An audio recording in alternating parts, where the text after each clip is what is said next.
Good morning, coach. My question for you and Jermaine as well. What idea are you preparing for this game? Good morning, everyone. Obviously, the ambition was to get to the final and go back to back. And a bit of disappointment in not reaching it, but we still have a game to play. And we want to end up on a high note. And obviously go home with a head of AIDS out high. We've got one training session to go today. There's not a lot that you can do. We've done so many things during the tournament and how to prepare. We've played against Ghana, and it's always difficult to play the same team twice in the tournament. Um, but we'll give it our best shot. Thank you, coach. Good morning, everyone. I think it's definitely going to be difficult mentally to prepare, but at the end of the day, we have to continue to work hard, continue to play our game, continue to try and achieve, something out of this tournament and get something out of this tournament for our team, for Gabby, and for the people of South Africa. But yeah, just get back to who we are. Try to mentally prepare for what's ahead. We played Ghana in the group stages, and obviously it's difficult to go play another team again. But I think as a group, we are confident in our ability and what we are capable of doing. So, just I think the mental aspect of going and playing third and fourth is difficult, but I think as a team we will regroup and hopefully we can achieve what we might not what we set up, but try and get that third place. Thank you, Jermaine. Do you have any questions? Yes, please. Jermaine, my question's for you. I was just wondering, since you obviously were so upfront about your intentions post the tournament and your time with Banyana coming to an end, has it made it easier to kind of pass the torch? Have you found that a lot of your teammates have come to you to try and extract knowledge, knowing this might be the last chance? I know Ronnie's been having some shooting practices with you. So how's that been? Just because you've been so upfront about what's going to happen. Yeah, I mean, first and foremost, I think it's just basically allowed me to just be calm about everything. Obviously, I made that decision before the tournament, and so coming into the tournament, I've been very settled, very calm, especially Ronell has definitely come up to me and try and extract a lot of knowledge. I'm not a nine, but in this tournament I have been playing as a nine, and obviously that's the position that she plays. She has come up and tried to talk to me a lot this tournament, and I appreciate the fact that she sees me as a role model. And a lot of the players have joked with me about my legacy and all those things, but it's very interesting to be in that position. Obviously, in the past, I wasn't that person, but now I am, and it's a responsibility that I accepted, and I do appreciate it. The way they see me and the leader that I've been for them. It's for me. It's just been a sense of relief. I don't know if that's the word to use, but also a sense of calmness, and the fact that it's coming to an end is kind of weird in a way, but the decision that I made was for my well-being, and I stand by that decision. But yeah, it's also been an interesting tournament to see the young players come up and take responsibility and step up to the plate. I'm really proud of what they've achieved, and I hope that going forward that they will take that torch and run with it. Obviously, playing for Banyana is not the easiest thing. There's a lot of pressure, and hopefully I've shown them that you're able to do that. Just stay true to who you are and continue to work hard and be disciplined in everything that you do. But yeah, it's been an interesting time for me to say the least. Thank you, Jermaine. Yes, please. First question for Coach Ellis. Obviously not the match you wanted to be playing this weekend at the end of the tournament, but do you believe that this match could be the start of the next cycle, the next chapter of this Banyana team? And what does that chapter, that next cycle look like? What do you hope it looks like? And for Jermaine, could you put into words what your career with Banyana has meant to your life, to the rest of your footballing career? And did you imagine when you were growing up that you would have the glory, have the 100 caps that you had with South Africa during your playing career? Thank you. Look, you're right, it's not the game that we wanted to play, but it's in front of us. And we want to go home with something, not just for Gabriel Salgado, but for Jermaine as well. We were hoping to give a fantastic send-off. Unfortunately, it didn't work that way. But I think over the years, we refreshed the squad a lot.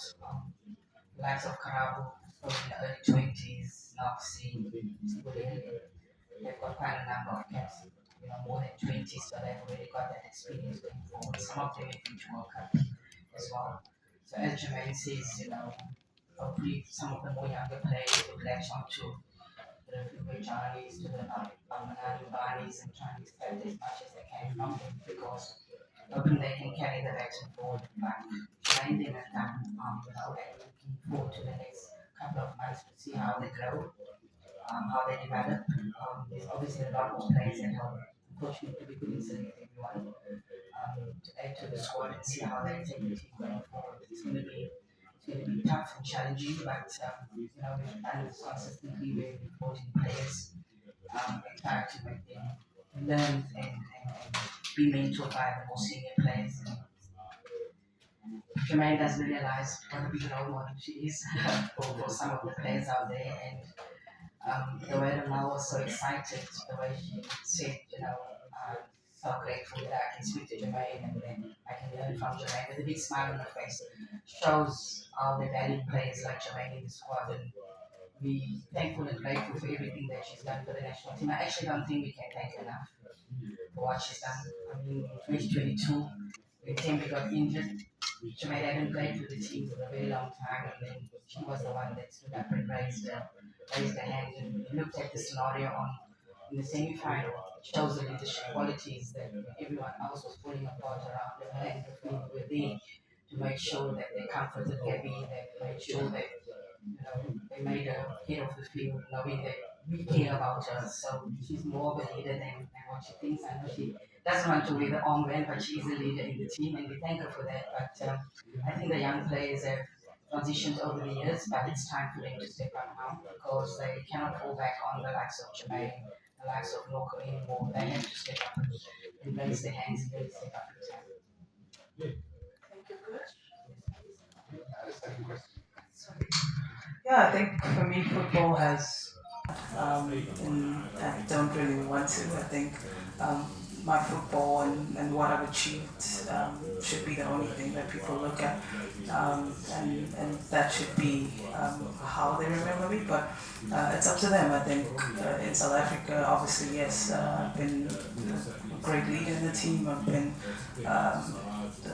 someone that the country can count on when times are tough, and that's how a lot of people have looked at me. But yeah, I just want to thank everyone that has had an opportunity to just pour into me, into the player that I've become today, and the person that I've become because of football. Because it has really shaped my life for the better, and I'm so grateful for everything that it's brought me. Thank you, Jermaine. Yes. Coach Desiree, you are one of the only 2 women head coaches in this tournament. It was yourself and then Zambia coach Nora Upla. There are other teams where they have more women. More women in their technical team. As one of the only 2 women who were in the tournament as head coaches, how does that resonate with you? I'm sure you've been going to some workshops where you share your experiences with other upcoming coaches. So how do you see the development of female coaches also on the continent? Thank you.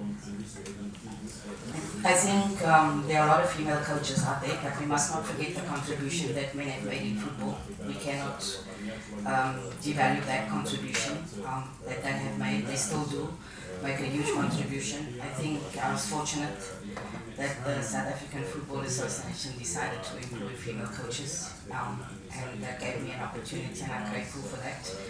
And I think maybe other federations, take a bold step and give a female coach a chance at the COSAFA Cup. I think one of the criteria is that the head coach must be a female. So they normally use the male coach as an assistant coach, but I think it's up to the federations where they want to take and who they want to put in charge and how they want to do it. Because you can give someone an opportunity, but then you can look and not giving them the support and see whether they succeed or not succeed. But I think it's up to the federations in how they want to do this. But there are a lot of female coaches out there. I think you look at the last Wafcon, there were more female coaches as well. When you look at the Euros, it's gone up in female coaches being there. But for me, it's about the federation employing who they feel will do the job for the national team. Thank you, Coach. Yes, please. Des, can I ask you what's ahead for you now after this tournament? And Jermaine, is there any way you may be dissuaded from a decision? The World Cup is only 2 years away. That's a question. Look, all I'm looking forward to is that game tomorrow. Obviously, when we get back, I'll go home, take a little bit of a break, and we'll sit down, and then we look at the way forward. There's a way forward.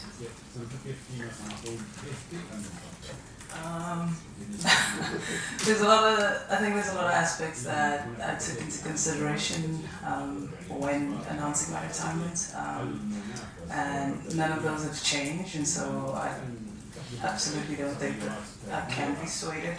I think it's taken me a very long time to come to the decision, maybe over 2 years, and it was a difficult decision. I think just because I did it before Wafcon comes across as it was just an easy decision. It was not, but the factors that have basically made my decision for me have not changed, and so I don't think that I can be swayed to come out of retirement. I think at the end of the day, like I said, it's for my well-being, and at the end of I'm a person, and outside of football, I have to take care of things that I value, and that makes me happy, and so I really don't think so. And I've played in the World Cup before, so I think at the end of the day, going forward, if those things change, then yes, I will reconsider my decision, but not right now. Thank you, Jermaine. Yes, last question, please. Coach, Ghana first game, Ghana last game, in between a lot has happened. How do you pick up the team, especially with the getting injury, the way you lost to Nigeria? How do you pick up the team to ensure that you end on a high? And for Jermaine, from the African champions to playing for third and fourth, how then crucial or important would it be to go home with a medal? I think Jermaine had said earlier that yes, we wanted to go to the final, but it's now about another game. I think we all want to do it for Gabby, as Jermaine has said, but I think we also want to do it for Jermaine, as I said, just to give a better send-off and going home with the medal. Yes, it's not what we wanted, but it shows the courage and the resilience of this team through all the stuff that they've gone through, to come back. It's not going to be an easy game. It's always difficult playing the same team twice in the competition. But we know what's at stake, and hopefully we can do well, not just for ourselves, but for our families, for the country, because of the support we've got back home. So yes, it's a difficult game, but it's one more game that we have to get over the hurdle, and hopefully we can get that bronze medal, and show our resilience, show our courage, show our bravery through all the adversity that we faced. What was your question, sir? From the African champions to fighting for third and fourth, how important would it be to go home with the medal? Yeah, I mean, playing in the third and fourth place is disappointing, to say the least, but I think as professionals, we definitely just have to, step up and and take the responsibility of what this match brings. At the end of the day, as African champions, going home with a medal would still be somewhat of a conciliation, but I think the team is still motivated. We're here and we have to accept where we are as a group and still go out there and fight in our last match in this tournament. But yeah, I think just to reconcile for what had happened and not making it to the final, not retaining our title, a bronze medal would suffice at the moment. There's nothing else we can play for. But yeah, I believe that the team will be ready and the team will be focused and just still continuing to play for pride.